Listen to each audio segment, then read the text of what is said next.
Tudo bem, chefe? Tudo bem. Quero um pingado escuro, meia canoa na chapa, com manteiga.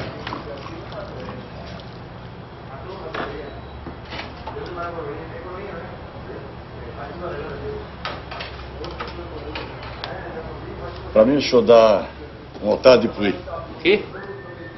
Otário de puí. Direto.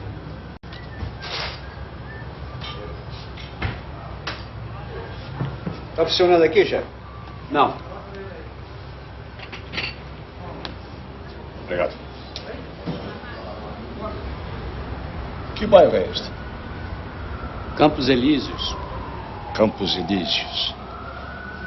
Conheço muito. É um bairro chique. Muito chique.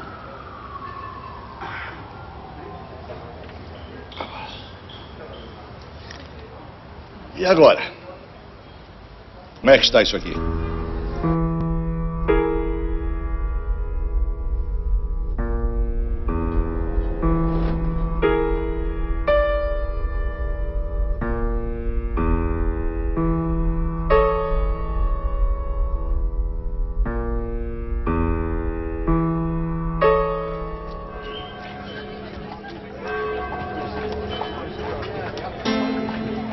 Aproximadamente em 1860, dois engenheiros alemães, Frederico Gletsch e Victor Notman, compraram e lotearam uma região de chácaras próxima ao centro de São Paulo, com o objetivo de construir o primeiro bairro nobre da cidade. Essa chácara ficava na área chamada Campo Redondo, que é onde fica ali, onde hoje é Praça Princesa Isabel e arredores ali. Pois bem, eles compraram para fazer um loteamento de alto luxo, né? Tanto é que deram o nome de nada menos do que Campos Elíseos para esse lugar, né? Quer dizer, eles integraram nesse nome o nome da avenida mais simbólica e mais aristocrática de Paris com o paraíso grego, o paraíso do mitológico grego eram os Campos Elíseos. Então, oferecia-se ali nada menos do que uma confluência entre a aristocrática Paris e o paraíso em terra. A região seria um bairro predominantemente residencial, para abrigar grupos da mais alta renda, principalmente a aristocracia do café, até então espalhada por diversos pontos da cidade. Esta ideia floresceu e o primeiro loteamento planejado de São Paulo surgiu quando estavam sendo implantadas na vizinhança as ferrovias da estrada de ferro São Paulo Railway.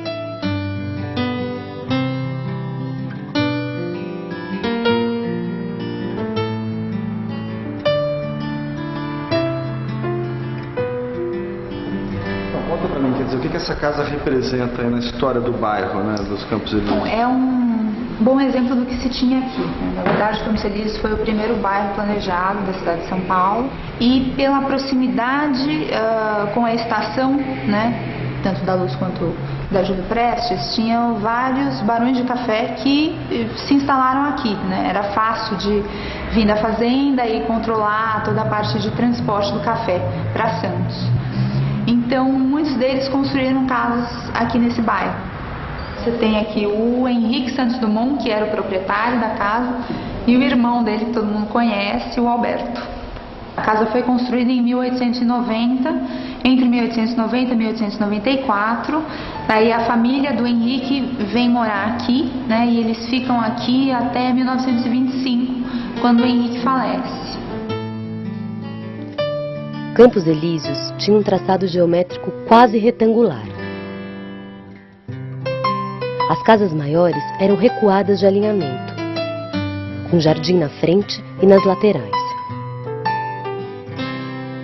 À esquerda ali, nós vamos ver a Estação da Luz e vamos ver o eixo ferroviário de São Paulo. E aqui desenvolve-se o bairro dos Campos Elíseos. O Palácio dos Campos Elíseos está aqui, sobreviveu. E nós vamos ver que as ruas são muito regulares e as construções são muito bem feitas. O acabamento é precioso. Os estilos eram variados, obedecendo ao gosto eclético e explorando as novas técnicas construtivas disponíveis.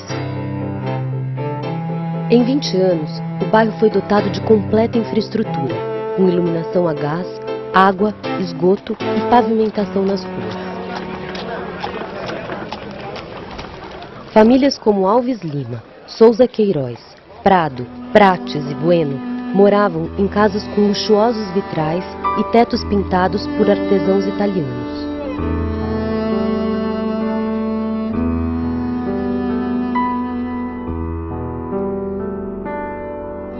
A história de Campos Elíseos está ligada às áreas educacional e administrativa.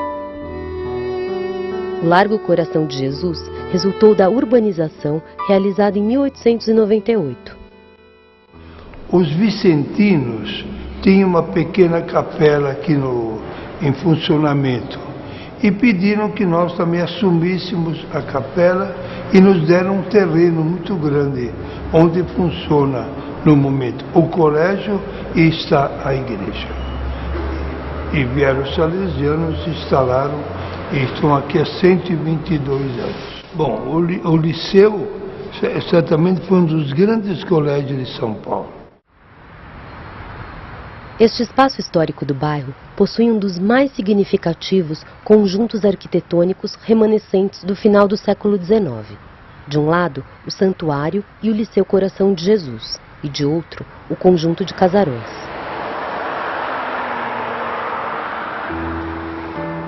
A elite de São Paulo vinha muito aqui, pela igreja, pelos casamentos, para rezar, frequentava a igreja, nas festas também vinham para isso.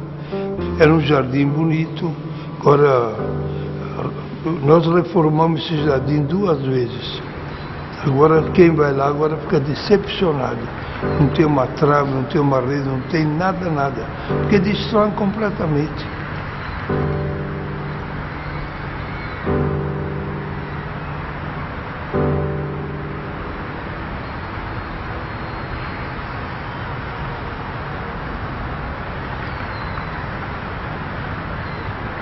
O Palacete Elias Chaves, posteriormente Palácio dos Campos Elíseos, sediou o governo estadual de 1912 até sua transferência para o Palácio Bandeirantes, na década de 60. A sua obra, concluída em 1899, foi inspirada no castelo francês de Écouen. A família Pacheco Chaves lá residiu até 1911, quando o palacete foi adquirido pelo Estado de São Paulo. O arquiteto do projeto, o alemão Matheus Hausser, trouxe da Europa a maior parte dos elementos de acabamento e decoração do edifício. Os espelhos eram de cristal de Veneza, os lustres de cristal de Bacará, as maçanetas das portas e janelas de porcelana de Sèvres. As ferragens das portas eram em bronze, vieram dos Estados Unidos. Uma parte da decoração interna foi realizada em carvalho francês e o telhado com pinho de riga e as telhas de ardósia importada. Então, essa arquitetura revelava o que havia num certo modo, do ecletismo na Europa.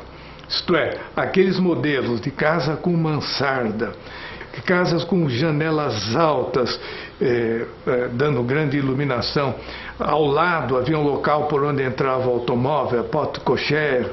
Tudo esses pormenores que tinha melhor nas cidades europeias era trazido para cá. As obras do palacete foram bem representativas dos avanços tecnológicos de sua época. Incorporavam as soluções e elementos construtivos equivalentes ao da Europa naquele momento. Então aqui, alvenaria de tijolo comum, né? Argamassa à base de cal, então é tijolo sobre tijolo.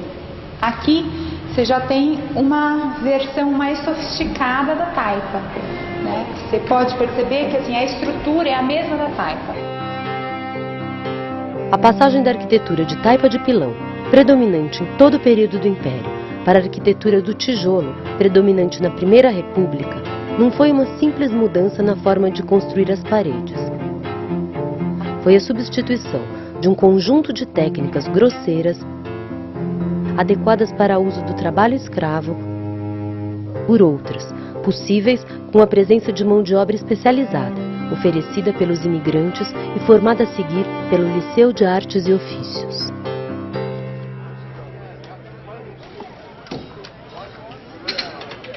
Logo em seguida, o Campos Elíseos vai começar a sofrer concorrência dos bairros mais altos, né? A começar por esse aqui onde nós estamos, em Higienópolis. Acrescenta-se a isso o fato de que logo começa a Estrada de Ferro e a Estrada de Ferro passa muito perto dos Campos Elíseos. E a industrialização de São Paulo, que é o começo da industrialização. E a indústria se instala perto da Estrada de Ferro, né? Por questões logísticas. E os operários também, né? As vilas operárias se instalam perto. Quer dizer que aquele bairro que era para ser exclusivo dos ricos começa a ter a proximidade dos pobres. Em 1929, devido à quebra da Bolsa de Valores de Nova York, os preços do café no mercado internacional despencaram, afetando enormemente a economia cafeeira do Brasil. Com essa crise, muitos casarões do bairro foram vendidos ou transformados em hotéis e hospedarias. Eu vi casos de pessoas que tiveram que alugar o seu casarão e ir morar nas edículas, dispensando os empregados. Porque foi um choque tremendo, né? E muita gente perdeu propriedades e tudo mais.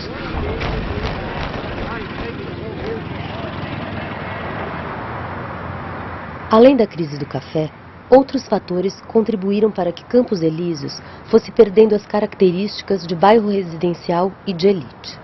A inauguração da estação ferroviária Júlio Prestes, construída pela Estrada de Ferro Sorocabana no período de 1926 até 1938, aumentou significativamente a movimentação de pessoas, táxis e cargas. Hotéis, pensões e outros tipos de serviço surgiram para atender essa dinâmica crescente, intensificada com a inauguração da estação rodoviária em 1961.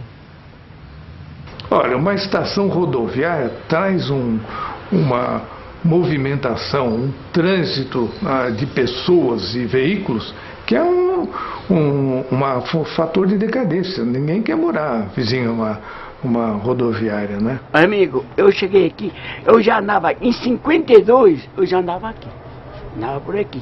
Mas não tinha casado, estava solteiro, né? Agora, quer dizer, eu andava por aqui, era uma namorada.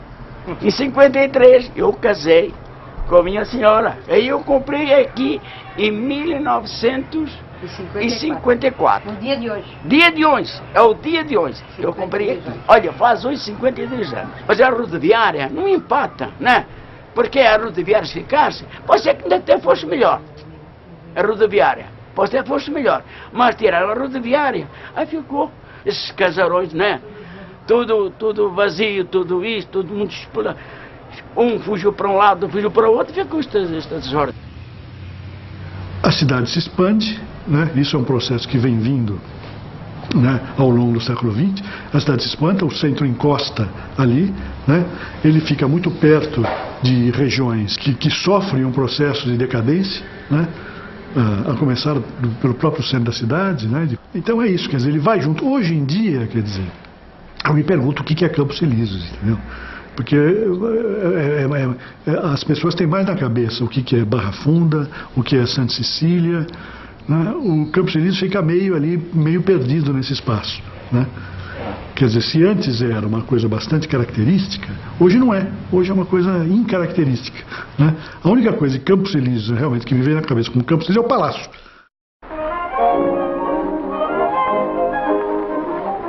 Mas muitas coisas ainda iriam acontecer em Campos Elíseos. Em São Paulo, até 1953, o submundo da cidade, com poucas exceções, concentrava-se no bairro do Bom Retiro. Com o fechamento da chamada Zona, a prostituição foi se deslocando para o bairro de Campos Elíseos e se fixando na área circunscrita pelas ruas e avenidas Timbiras, São João, Praça Júlio Mesquita, Barão de Limeira, Duque de Caxias, Largo General Osório e Rua dos Protestantes. Essa região ficou conhecida como Boca do Lixo, ou Quadrilátero do Pecado. Tinha o restaurante Tabu, na Rua Vitória, que era um ponto de encontro de prostitutas, policiais, cafetões, jornalistas, tudo. Só que era um ambiente realmente de muito respeito. Contraditoriamente, não tinha problema nenhum naquele lugar. E muita gente gostava de dar uma espiadinha lá, olhar, ver como era aquilo. Seria o nosso bafom, né? Seria o nosso reconhecimento oficial de uma área da cidade onde a escória, a marginalidade e os curiosos frequentavam.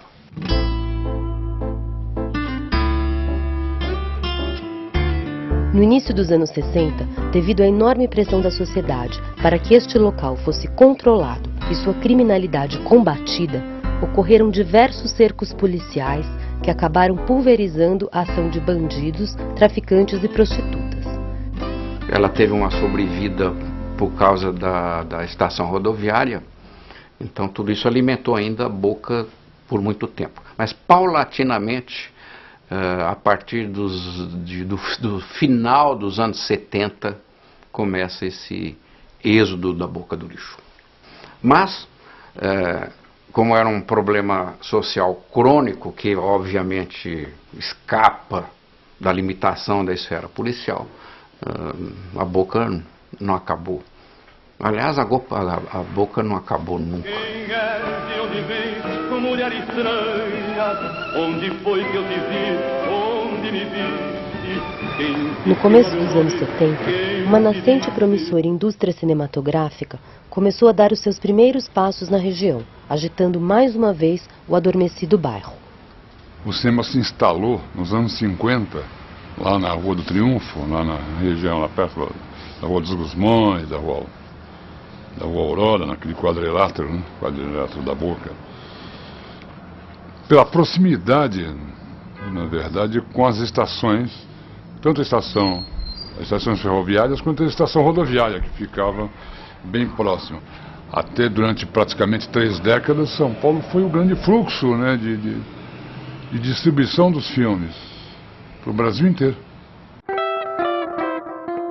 De 1970 a 1980, foram produzidos 90 filmes nacionais por ano, e aproximadamente 40% desse total vinham da Boca. Se você tinha um desejo, tinha uma ideia, eu queria produzir um filme, você, às vezes, aquilo surgia numa conversa no Bar Soberano. O grande momento, o ápice da produção do cinema brasileiro, né? Onde se chegou a produzir quase 200 filmes por ano.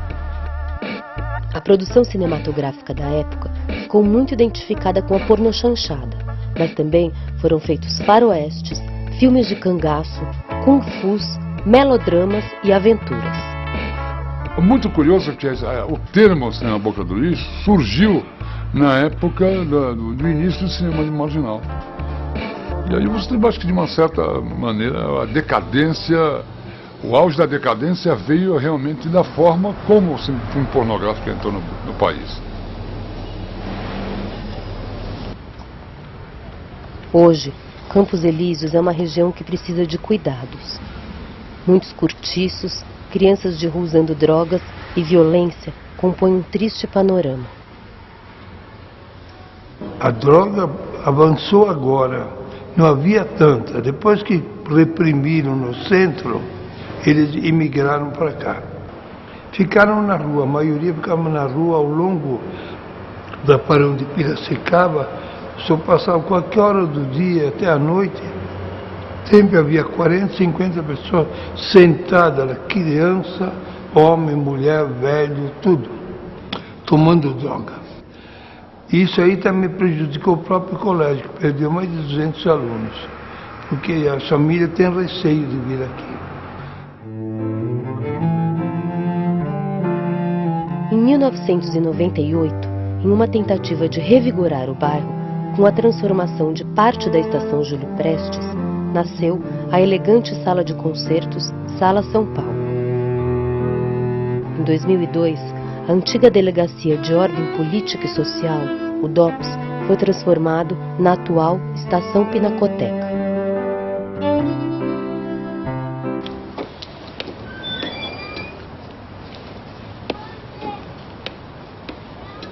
Pode soltar. Quem conhece?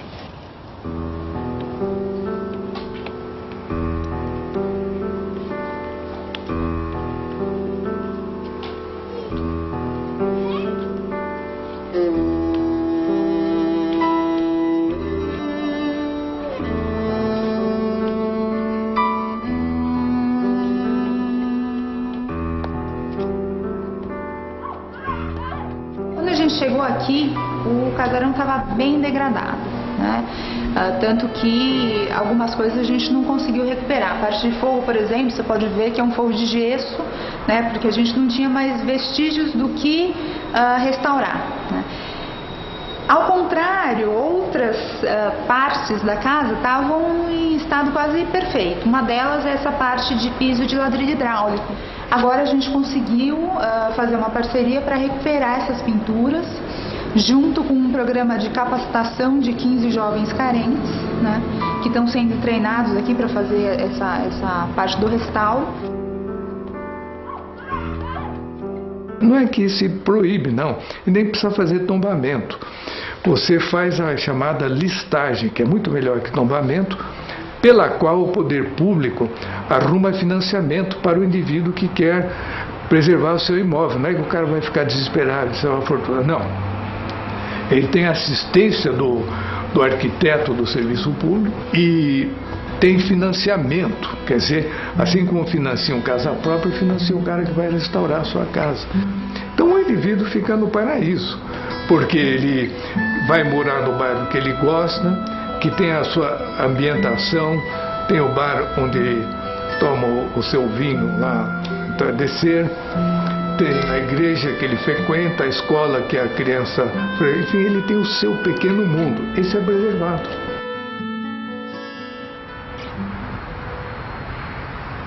O uso exclusivo de uma região é uma coisa que comprovadamente hoje em dia se percebe que é uma coisa nociva.